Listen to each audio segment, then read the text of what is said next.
Look, Comfort, as we round up now from the Vox Pop, we heard people saying that so many people have experienced where properties are being seized. In fact, there was one that said she knew of somebody, a woman with 6 boys, the family took everything and threw her out. What's your advice to men who are still living? You know, life is unpredictable. Now you have a wife, you have children, and you're putting your brother as next of kin. I don't understand. How do we come to this where when a spouse is being lost, at least the woman should be able to have access to what properties, to finances that she can use for startup?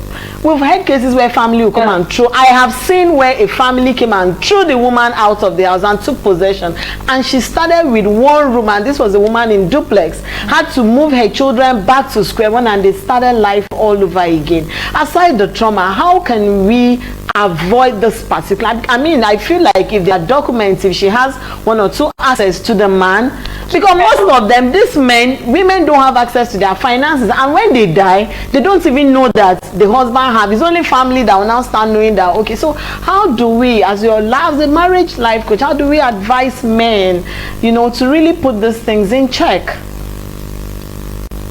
Do you know the challenge we have with some men is, nobody says that a man will leave his family and will cleave to his wife.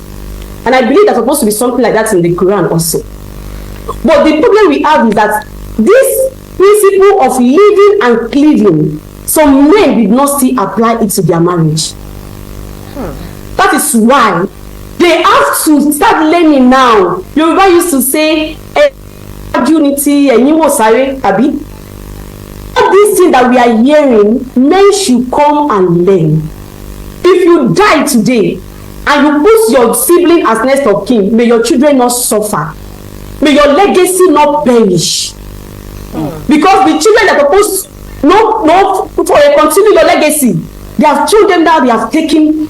I used to say to men that nobody can love you more than your children and your wife. All this hide and seek.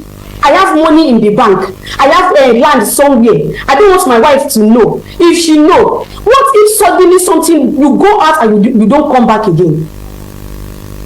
So who should you put as next of kin? That is why I put that scripture. And a man shall leave his father and his mother and his brother and sibling, and will cleave to his wife. Somebody who will not carry on your legacy when you are no longer here should be your next of kin.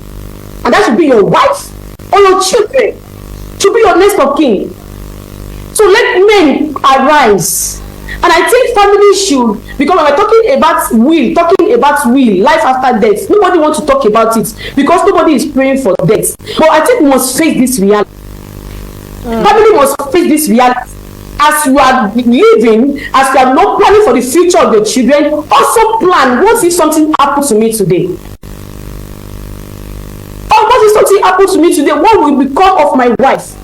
And men, I'm begging you now, please, as you are growing, grow your wife also.